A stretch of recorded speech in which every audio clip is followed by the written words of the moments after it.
Hello everyone, welcome back to our channel. Avare Bele Mela first time in సర్జాపురలో. ఈరోజే last. పక్కనే ఉంటే ఒకసారి వెళ్ళేసి వస్తారా?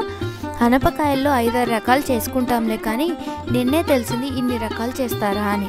నిజంగా చాలా బాగా అరేంజ్ చేశారు. ఇలా వెళ్ళడం ఫస్ట్ టైం, కానీ బాగుంది.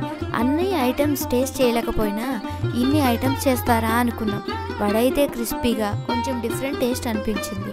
జిలేబీ అయితే ఓకే. మెనూలో ఏమున్నాయి, రెసిపీస్ ఏమేమి చేశారో చూసి ఎలా అనిపించిందో కింద కమెంట్ చేయండి.